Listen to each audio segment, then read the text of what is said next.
안녕하세요. 쓸데없이 공부 많이 하는 언니들 쓸공 언니입니다. 저는 관리계의 트렌드 브레이커 정관리입니다. 안녕하세요. 저는 열정계의 트렌드 세터 최열정입니다. 방향성이 반대야. 아니 근데 저는 좀 이 성격이 예를 들어서 이런 게 유행한데 막 이러면요 하기 싫어요. 그러니까 뭔가 한번 의심을 해봐. 이거 혹시 상술 아니야? 막 이러면서 브레이커 맞네. 브레이커야. 근데 트렌드가 이쪽이다 하면 따라야죠. 그런가? 그럼요. 트렌드가 따르라고 있는 건데. 그러니까요. 트렌드는 따르라고 있는 거예요. 그러게요. 그래서 트렌드 세터이신 우리 열정계의 트렌드 세터 우리 열정 씨가 요번에는 이제 2023년 트렌드를 이제 조사를 해오셨어요. 맞아요. 네, 한번 같이 들어볼까요? 네, 저는 이제 열정 트렌드 세터니까 트렌드를 잘 파악해서 따르는 걸로. 이제 우리가 연말 이제 되고 연초 되면 우리나라 사람들이 가는 곳이 있어요. 어디죠? 모르시겠죠? 네, 어디죠? 토정 비결 보러. 아, 맞네. 이게 바로 내가 부자가 될 상인가. 이게 궁금해서 가는 거잖아요, 보통. 그러게. 그런데 이제 우리 특히 이제 경제를 공부하기 시작한 우리 쓸공 언니와 쓸공이들은 네. 토정 비결이 아니라 좀 더 합리적인 거를 선택을 해야 하지 않을까 싶어서 제가 그쵸. 네. 23년도 트렌드를 짚어보고 네. 돈의 흐름이 앞으로 어떻게 움직일 것인가 이거를 공부하는 게 낫지 않을까 싶은데요. 맞아요. 네. 솔직히 그 토정비율 그 점 보러 가면은 나올 때 깨어나질 않아. 뭐 하나라도 좋다고 얘기하면서도 하나 얘기해 찝찝한 거. 맞아요. 그렇기 때문에 내 돈 쓰고 찝찝하고. 그리고 구체적인 방법들도 없고. 없어. 괜히 좋대. 찝찝하기만 해. 뭘 조심하래. 그럼 1년 내내 그것만 조심해야 돼. 물 조심하라 그러면 1년 내내 물가에 못 가. 그러느니 뭔가 맞아. 정말 믿을 만한 거. 그리고 내가 공부할 수 있는 거. 그쵸. 내가 내 의지로 뭔가 해볼 수 있는 거. 그게 중요한 것 같아요. 네, 그런 것 같아요. 그래서 제가 오늘은 2023년 머니 트렌드라는 책을 주제로 이야기를 해보려고 하는데요. 연말이라서 이제 서점에 가봤더니 트렌드의 온갖 책들이 다 있어요. 그쵸. 그러니까 이게 어떻게 보면 이 현대 시대의 토정 비결이야. 그죠? 맞아요. 그리고 이제 우리가 막 빅데이터 뭐 이런 것도 많잖아요. 그쵸. 그러다 예. 보니까 이 예측서들이 어마어마하게 나와 있던데 그 중에서 이제 올해 제 관심을 끌었던 요 책이 제목이 머니 트렌드 2023이라는 책이에요. 맞아요. 2023년 돈의 흐름과 미래의 방향성 네. 그거를 최고의 전문가들이 알려준다라고 딱 소개가 돼 있더라고요. 그래서 네. 관심이 안 갈 수가 없잖아요. 그쵸. 그래서 이 책은 이 분야 최고 전문가들이 공저로 지었대요. 그래서 저자들부터 좀 살펴보면 어벤져스. 어벤져스들 인기 유튜버인 부익남 정태익님, 김작가 김도균님. 저도 요 두 분 채널 늘 듣고 있거든요. 저희 채널 광고 부익남 옆에 떴었잖아요. 그러니까. 맞아. 네, 거기서. 플로에서 옆에 떴잖아요. 그래서 기분 좋았잖아. 같은 레벨이죠. 같은 레벨인 듯. 그리고 이제 서울대학교 환경대학원의 교수님이자 부동산 전문가인 김경민 교수님. 네. 그리고 경희대학교 경영대학교 교수이자 메타버스 등 4차 산업 테크 전문가 김상균 교수님. 네. 그리고 한양대학교 국제대학원 교수이자 인구 트렌드 전문가 전영수 교수님. 이런 학계 이제 교수님들이 저자에 포함되어 계시고요. 네. 또 투자자문사 대표이자 한국의 대표적인 가치 투자자 최준철 대표랑 네. 홍춘욱 대표님이 네. 공저 저자에 포함이 되어 계시더라고요. 네.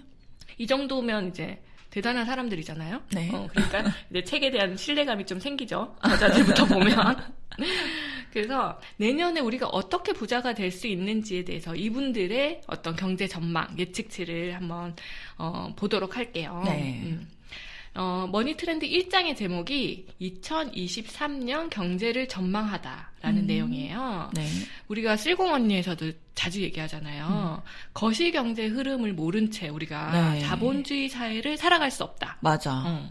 그래서 제일 먼저 주제가 23년 거시경제 트렌드를 꼭 짚어보고 가야겠다라고 맞아요. 생각해 볼 수 있을 것 같아요. 그러니까 거시경제 하면은 사람들이 일단은 조금 반감을 가지고 어렵다고 생각하지. 어렵다고 생각해. 용어 때문이야. 사실 그 근본을 알고 나면 어렵지 않은 건데 그러니까, 용어가 이제 뭐 이렇게 어렵게 느껴지니까 맞아요. 경제 용어들이 막 쏟아져 예, 나오잖아요. 그래서 그것도 이제 차근차근 접근해가면 괜찮은 것 같아요. 맞아요. 계속 예. 반복되는 말들이에요. 어떻게 맞아요. 보면. 예, 맞아요. 그래서 예.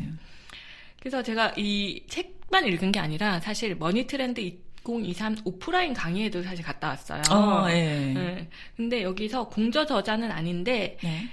경제 읽어주는 남자라는 책으로 유명한 네. 그 한국경제산업연구원의 네. 김광석 실장님의 강의를 들었거든요. 네. 이분이 말씀하시기를 경제 상황을 예측할 때 중요하게 살펴봐야 되는 세 가지 지표가 있다. 네. 라고 했는데 그게 네. 바로 물가, 금리, 시장의 동향. 이 세 가지만 잘 살펴보면 거시경제 트렌드를 어느 정도 파악할 수 있다라고 했거든요. 사실 그거 세 개만 알면 다 보여요. 다 끝난 거죠. 끝난 거예요. 그리고 그 중에 하나만 제대로 알아도 끝난 그 거야. 두 개가 다 연결이 돼서 맞아. 보여요. 세 개가 사실 다 연결이 돼 연결되는 있어요. 분야라 가지고. 예, 이게 돌고 돌기 때문에, 그러니까 제가 이제 추천드리는 경제 공부 방법 중에 하나가 너무 다 알려고 하지 말고, 맞아. 그러니까 나는 이제 금리만 팔 거야. 나는 금리만 2023년에 딴 거 다 필요 없어. 금리만 죽어라고 팔 거야. 해도 거기서 다 파생돼서 금리를 예. 알려면 인플레이션도 인플레이션 사실 알아야 알고, 되고 막 이렇게 예. 되기 때문에 예, 그렇습니다. 그래서 제가 그분이 얘기해준 요 세 가지 관점에서 네. 책 일부 내용인 경제 전망을 간단히 요약해 봤는데요. 네. 그러면 먼저 물가를 봐야겠죠. 물가는 네. 22년 9월에 네. 물가 상승률이 정점을 찍었다는 의견이 대세인 것 같아요. 예, 맞아요. 저희도 느끼고 있죠. 그쵸. 예. 지표로 보면 딱 그게 찍었는데 네. 사실 이 물가 상승률이 정점을 찍었다. 물가 네. 정점론이다. 이게 물가가 잡혔다는 얘기는 아니에요. 맞아요. 그거 오해하시면 안 돼요. 그러니까 상승폭이 너무 이렇게 점핑해서 그게 줄어들 것이라는 거지. 그쵸. 물가가 상승 안 할 거라는 게 아니에요. 아니에요. 그 착각하면 안 돼요. 예. 그래서 예.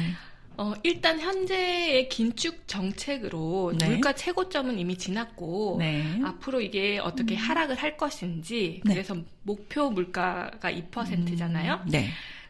목표 물가 상승률이 2%인데 이게 네. 이게 언제 도달될 것인지 네. 이런 거는 좀 지켜봐야 되는 거죠. 앞으로 23년 그쵸. 계속해서 예. 그런 상황인 거고 그리고 이제 다음으로 금리 시장을 보면 물가를 잡기 위해서 23년도 상반기까지 금리 네. 인상이 계속될 거라는 게 전문가들의 예측이에요. 맞아요. 전 세계적인 또 트렌드고. 맞아요. 그래서 네. 이제 금리 동향이 자산 시장의 어떤 방향성이랑 추세에도 엄청난 영향을 미치잖아요. 그래서 그죠. 잘 관찰해봐야 되는 중요한 지표인 것 같기는 한데. 그러니까 이게 금리와 물가는 서로 상호작용이 되게 강하죠. 그쵸. 그러니까 물가를 잡기 위해서 금리를 올리는 거니까. 그렇죠. 제가 원래는 잡기 위해서 그런 건데 그렇지. 약간의 상호작용이 계속 있는 거죠. 그렇죠. 네, 그러네요. 그리고 제가 이 김광석 실장님 강의를 들으면서 네. 굉장히 공감했던 내용인데 이분이 책에서도 이런 얘기를 쓰셨대요. 네. 철부지라는 말을 쓰셨대요. 철부지? 네. 그래서 재테크에 임할 때 철부지가 돼서는 안 된다. 이게 철부지가 뭐냐면 네. 지금이 완화의 시대인지 긴축의 시대인지 그 계절감 즉 철. 그게 정말 그 말인가 봐요. 그거를 모르는 사람이 되어서는 안 된다는 거예요. 근데 이게 계절을 알려면 네. 아까 완화의 시대, 긴축의 시대 이 계절을 알아야 되는 거잖아요. 그쵸. 그러니까 네. 금리 흐름을 알아야 되는 거예요. 결국 금리가 계절을 알려준 지표라는 거죠. 그렇죠. 네. 지금 이제 금리가 계속 오른다면 긴축의 시대가 계속 된다고 봐야 되는 거잖아요. 그쵸. 겨울이죠. 겨울이죠. 네. 그리고 20년, 21년도 그때 우리가 막 자산도 가격도 막 오르고 그때는 엄청난 유동성의 시대. 그쵸. 그러니까 완화의 시대였던 거잖아요. 그쵸. 여름이었고. 그쵸. 그러니까 완화의 시대인지 긴축의 시대인지를 보고 투자 방법을 결정해야 된다는 거지. 맞아요. 그러니까 금리를 아주 주의 깊게 보고 있어야 된다. 23년에는. 맞아요. 왜 뉴스 보면 항상 금리랑 그 증권가 뉴스가 나오잖아요. 그러면 주식을 안 하시는 분들은 주식값은 신경을 안 써도 되긴 되는데 안 하시는 분들. 근데 최소한 금리는 신경 써야 돼. 그렇지. 금리가 자산 가격에 어쨌든 영향을 미치기 근데 때문에. 옛날에 모를 때는 자산 가격은 주의 깊게 결과값을 우리가 주의 깊게 보는데 네, 맞아요. 금리가 그래서 왜 봐야 되지? 이런 생각을 가지고 있었잖아요. 맞아. 일반 모르기 때문에 그쵸. 거시경제에 관심이 없는 거야. 일반인에게 금리랑 그냥 예금 금리. 내가 통장에 넣어놨는데 이게 얼마가 불어날까. 그러니까. 네, 그런데 그거를 떠나서 금리라는 거는 내 자산의 상대적인 가치를 말해주기도 맞아요. 해요. 맞아요. 그죠? 돈의 값이니까 금리가. 네, 금리가 떨어지면 내가 갖고 있는 돈의 가치가 떨어지는 거고, 금리가 높으면 돈의 가치가 올라가는 거죠. 자산 가격은 또 반대로 되겠죠. 그쵸. 자산 가격은 반대고, 맞아요. 그러니까 그 흐름을 잘 지켜봐야 된다는 거. 그래서 이제 세 번째 시장의 동향으로 넘어가 보면 시장의 동향에는 총 3가지 시장에 집중을 해볼 필요가 있다고 해요. 네. 먼저 실물 시장. 실물 시장. 22년에 시작된 강력한 긴축 정책으로 세계 이제 경제 성장률이 이미 훼손이 되고 있죠. 지금 계속해서. 그러면 23년도에는 불황이 예견되어 있고요. 그렇죠. 그래서 개인 입장에서는 사실 이 경기 침체, 불황이 가장 무서운 결과값이잖아요. 그렇죠. 왜냐하면 실업률을 높여야 인플레이션을 잡을 수 있으니까. 실업률을 높여서 사람들을 돈을 못 벌게 만들어야 수요가 하락하고 수요가 하락해야 가격이 떨어지고 인플레이션이 잡히거든요. 그러니까요. 그래서 미국에서도 굉장히 모순적인 그 정책이긴 한데 그 사람들의 일자리를 창출하면서 인플레이션을 잡겠다라는 그런 정책들을 내놓는 정치인들도 있기는 해요. 근데 어쩔 수 없는 그런 실업률을 증가하는 인플레이션을 잡기 위해서 어쩔 수가 없다는 거. 그것도 좀 아셔야 돼. 맞아요. 그래서 이 실물 경제는 성장률이라는 것과도 직결되잖아요. 그렇죠. 그러니까 이 성장률이 망가지면서 불황이 오고 불황이 오면서 이제 실업률도 높아지는 그런 사태가 될 텐데 이 코로나 이후에 왜 유동성이 막 넘쳐나는 그 시대에는 우리가 그때 대사직의 시대라고 맞아요. 말씀을 드렸던 기억나시죠? 그죠. 주식 가격 올라가면서 나 일 안 할래 하면서 일용직 근무자들이 일터로 안 나오는 현상. 맞아요. 그래서 노동자들이 다 일터를 은퇴를 해버렸죠. 조기 은퇴. 미국 같은 경우에 아주 그 현상이 심했죠. 그런데 23년에는 이제 자산 가격이 하락을 하다 보니까 이 하락을 견디지 못한 사람들이 다시 구직 활동을 시작할 거라고. 그래서 실업률은 그러니까 구직 활동을 시작하니까 실업률은 상승하겠죠. 그리고 실업률이 상승하니 임금 상승폭은 둔화될 거예요. 그러네요. 일하려는 사람은 많은데 일자리가 좀 줄어드니까. 맞아요. 그렇게 이제 임금 상승폭이 둔화될 거라고 예측을 하고 있는데 이러한 임금 하락, 수요 하락이 따라오면서 인플레이션이 잡히는 동시에 이제 경기 침체가 예상이 되고 있는 거죠. 그렇죠. 어쨌든 인플레이션을 잡으려면 한마디로 희생양이 나와야 되는 거야. 성장률의 희생양. 성장률의 희생양. 성장률이 너무 과잉이 되니까 그거를 잡아야 되잖아요. 그러니까 이제 그 희생양이 그래서 내가 될까봐 두려운 거지 모두가. 맞아요. 그죠. 그러니까 부실한 기업이든 부실한 개인이든 그쵸. 희생양이 될 수밖에 없죠. 그러니까 예를 들어서 부실한 기업이 만약에 정리되는데 그게 내가 다니는 기업이다? 그러면 이제 큰일 나는 거고. 그리고 그죠. 또 부실한 기업이 정리되는데 내가 거기에 주식을 몰빵하고 있다? 그럼 안 되는 거지. 맞아요. 조금 긴장을 할 필요는 있어요. 맞아요. 그러니까 이제까지 막 롤러코스터로 막 신나게 올라갔다면은 이제 내려오는 시기라. 그죠.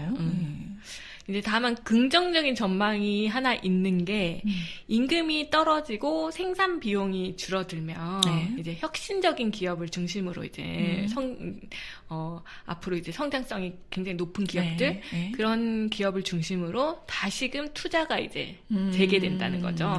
그러면 경기 불황의 끝이 좀 가까워질 수 있다. 그게 빨리 올 수 약간 있다. 진화론적으로 그러니까 적자 생존인 거지.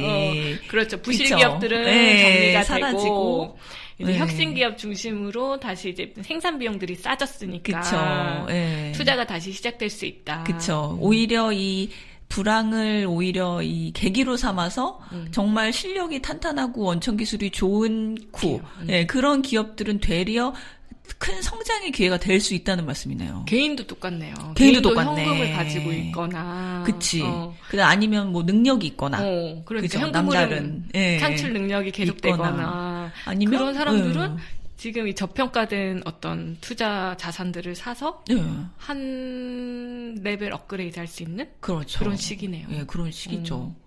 그러네. 이제 어떻게 보면 약간 경제적 쓰나미가 오는 거네. 맞아요. 네. 물갈이가 한번 확 물갈이가 되는. 한번. 네.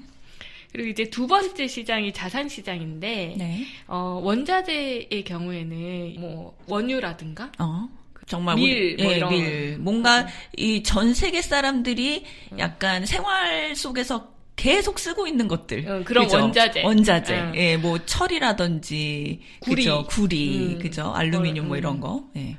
그런 원자재 시장을 보면은 22년 2월에 네. 우크라이나 전쟁이 시작되고 네. 공급망이 굉장히 불안해지면서 가격이 엄청 뛰었었잖아요. 네. 근데 지금은 좀 진정세를 보이고 있는 상황이죠. 네. 그래서 23년도에는 네.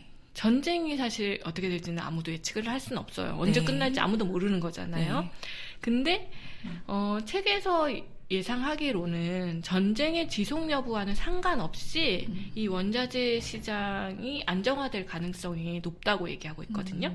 그 이유가 이제 세계 글로벌 수급의 균형이 22년도에는 굉장히 불안하다가 네. 이제는 균형을 찾아가고 있는 상황이라는 거죠. 그렇죠. 예, 갑자기 우크라이나 전쟁이라는 변수가 확 등장을 했었는데 그 세상도 적응을 한 거지 그치. 거기에. 변동성이 줄어들었어. 거기에 오히려. 적응을 한 거지.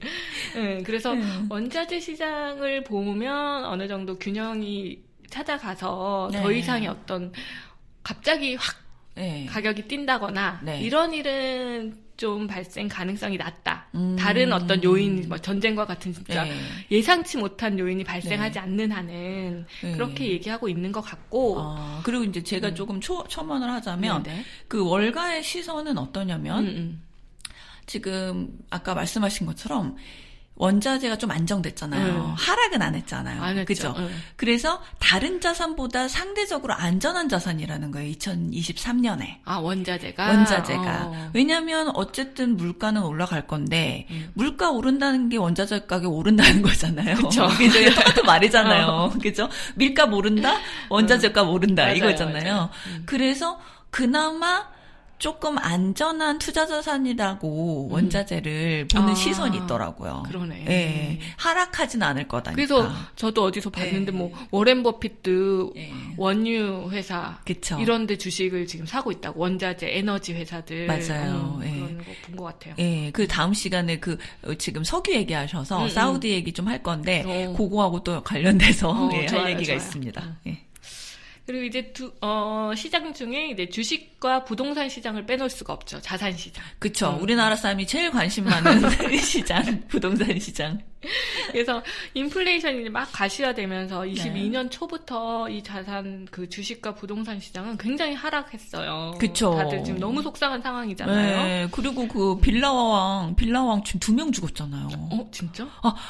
일본 몰라. 갔다 와서 몰랐구나. 그러니까 뭐냐면 빌라가 1000채가 있는 우리나라에서요? 예. 그거 아시나요? 빌라왕이 뭐냐면 건설사들이 빌라를 진 다음에 미분양 사태가 나니까 그걸 어떻게 돌리냐면 전세 가격이 이제 예전에 항상 올랐었잖아요. 네.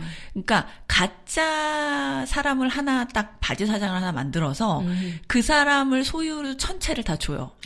그런 다음에 갭 투자식으로 그렇게 해서 다 전세로 돌려버리는 거예요. 근데 이 사람은 돈이 실제로 많은 사람이 아닌데 1000채의 주인이 되는 거예요. 어머머.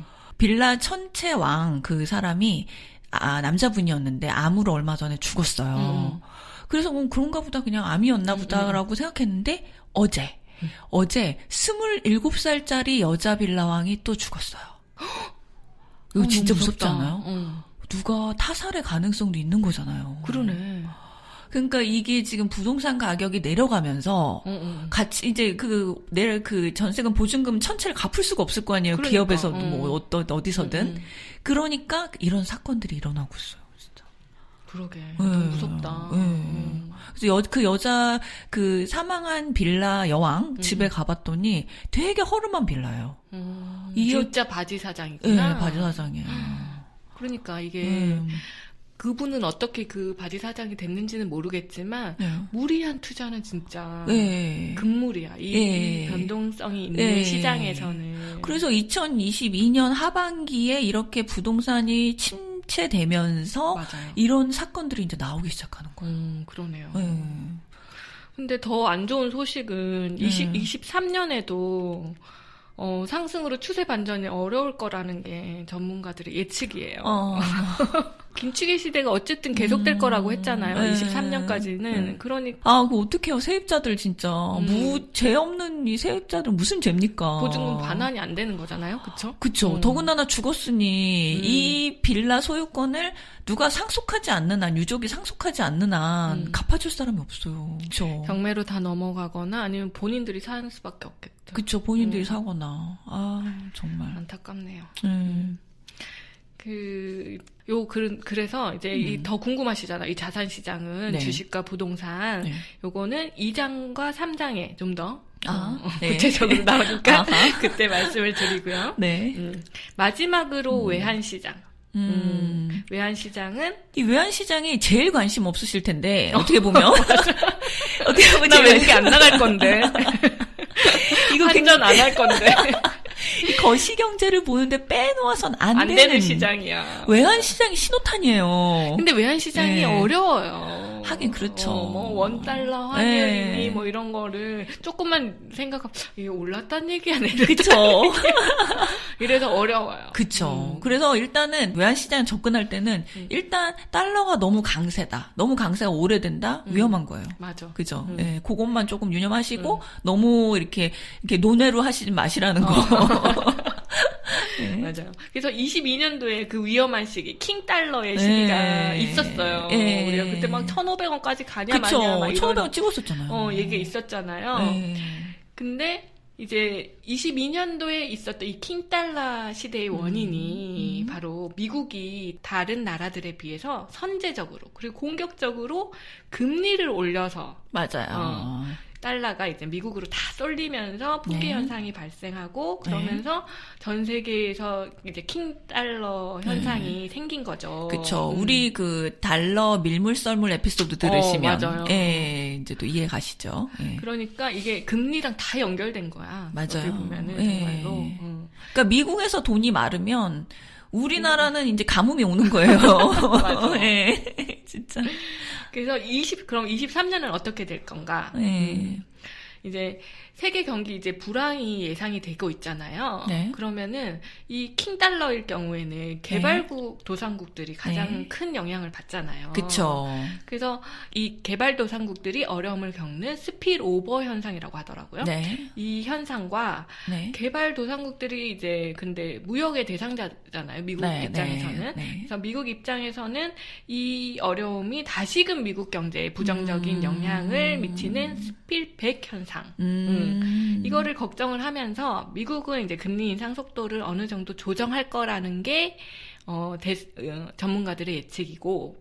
다시 좀 쉽게 정리를 해보자면 그 스필 오버라는 현상은 이제 미국도 먹고 살기 힘드니까 야 달러 다 회수해. 다 들어오고 있잖아. 다 들어왔어. 그러니까 이제 그 달러 빚이 많았던 후진국이나 이런 데가 너무 어려워지는 거야. 그렇죠. 그래서 어떻게 보면은 스필 오버 약간 그거잖아요. 쏟는 거. 그러니까 뭔가 실수 같은 게 그쪽으로 가는 거야. 그쵸. 영향이. 근데 이제 그렇게 해서 그 후진국이 너무 못 살면 힘들고 그 다음에 어쨌든 경제적으로 얽혀 있고 물건을 만들어서 미국에 수출하든지 해야 되는데 신자유주의에서는 다 글로벌이잖아요. 아니면 또 그 그 미국 사람들도 팔 시장이 필요하잖아. 그럼요. 후진국 다 죽었어. 맞아요. 나가봤는데 내 물건 사줄 사람이 없어. 그래서 다시 스필백 현상이 일어난다는 얘기네요. 그 네. 현상을 걱정을 해서 그 현상을 걱정해서. 미국은 금리 인상 속도를 좀 조정을 할 거고 그쵸? 나머지 국가에서는 이 미국의 금리 인상, 현재적으로 나갔던 금리 인상을 네. 따라잡는 네. 그런 금리 인상을 네. 조금씩 할 거라는 거죠. 우리나라도 그렇죠. 이제 한국은행에서 조금씩 네. 금리 인상을 하잖아요. 네, 미국이 네. 얼마 올리면 우린 요만큼 네. 올리고 막 이런 조정을 하잖아요. 그쵸? 그렇게 이제 따라잡으면서 23년도에 달러 강세는 어느 정도 진정이 될 것이다. 지금 이미 많이 진정이 되고 그쵸? 있죠. 조금 그래서, 진정됐죠. 예. 그래서 그런데 이제 강달러 시대가 이렇게 지나가고 나면 언니가 얘기했듯이 한국 경제는 심각한 이제 불황을 겪는 게 경험이 많았대요. 그쵸. 이제, 그동안. 그동안은. 예, 역사적으로 그랬죠. 97년도에도 그랬고, 네. 2008년도에도 그랬고. 예. 그래서 23년도 경제 상황은 좀 지켜봐야, 예의주시해 봐야 되는 게, 우리가 22년도에 굉장한 킹달러 그 네. 시기를 지나왔기 때문에, 네. 23년도에 혹시나 심각한 불황이 발생하지는 않을까라는 거를 좀 예의주시할 필요는 있다라는 네. 게 전문가들의 생각이고, 특히 지금 이제 한국 경제에서 전문가들이 가장 우려하고 있는 문제가 바로 가계부채래요. 그쵸. 아, 진짜. 그게 제일 무섭죠. 그러니까. 예. 근데 이 가계부채가 많을 때 항상 우려가 되는 게 위기 상황이잖아요. 경제 그쵸. 위기. 예. 근데 97년의 외환위기나 2008년도 미국 금융위기와 같은 경제위기 상황으로 발전할 가능성은 낮다라고 얘기를 하는데. 그나마 다행이네요. 그쵸. 예. 그 이유가 두 가지가 있는데, 하나가 바로 정부에서 그동안 강력한 규제를 했잖아요. 대출 그쵸. 규제를. 아, 맞아요, 맞아요. LTV도 LTV하고, 많이 낮췄고, DTI도. DTI도 적용하고, 그죠? 그래서 가계부채를 그나마 조정을 하고 있었다. 게 긍정적인 신호고, 두 번째 이유는 네. 이제 은행들이 워낙 재무 건전성이 옛날에 IMF 이럴 때는 네. 뭐 재무 건전성 이런 게 없었잖아요. 그죠, 그죠. 근데 지금은 은행들이 재무 건전성이 예전이랑 비교가 안 될 정도로 좋은 건강한 상태라서 위기까지는 가지 않을 것이다. 그나마 다행이네요. 희망적인 소식이에요, 그나마. 그러니까. 네. 그래서 네. 지금까지 우리가 이렇게 쭉 살펴본 바대로 23년도에는 인플레가 어느 정도 잡히고 인플레 이슈가 이제 물러가는 상황이 올 수도 있다라고 예측은 되고 있는데 네. 그럼 우리는 어떻게 대처를 해야 할까? 그러게요. 이런 상황에서. 그러게요. 어떻게 할까? 어떻게 해야 할까요? 일단은 섣부른 예측으로 돈을 벌겠다. 막 이런 마음으로 이제 막 투자에 적극적으로 임하는 건 좀 위험할 수 있겠다. 맞아요. 왜냐면요, 이게 이 더 재밌는 사실이 이 세상이 참 무서워요. 왜냐면은 이렇게 경제 위기가 바로 목전에 이제 오잖아요. 그럼 이제 마지막으로 털어먹으려고. 맞아. 자기도 지금 위험하잖아, 사기꾼이. 자기도 지금 죽게 생겼으니까 더 약한 사냥감들을 찾아다니면서 사기를 쳐요. 맞아. 그리고 수익률 되게 높다고 막 뻥쳐요, 막. 그러면서 다 끌어들여서 날라버리거든요. 그러니까 지금 밑바닥이다, 막 이러면서. 예, 정말로 경제 지식이 없는 정말 그 취약층을 찾아가서 치거든요.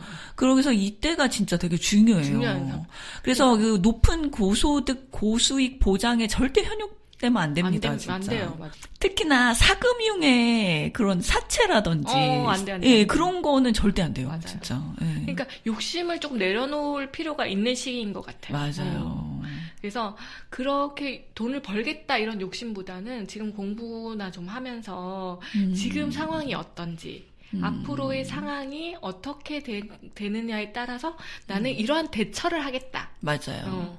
이러한 이제 대처 능력 개발에 맞아요. 좀 집중해라라는 게 이제 전문가들의 조언이에요. 맞아요. 차라리 2024년이 되면은 예를 들어서 뭐 그런 긴축 경제가 이제 완전 자리 잡으면서 거기에 맞게 또 투자를 하면 되는데 2023년은 지금 변하는 시기잖아요. 변동성이 지금 너무 큰. 네, 너무 큰 거기 때문에 이제 장의 흐름을 봐야지 마음대로 뛰어들고 이럴 때가 아닌 것 같아요. 함부로 이게 바닥이다라고 예측을 하면 안 될 것 같아요. 맞아요.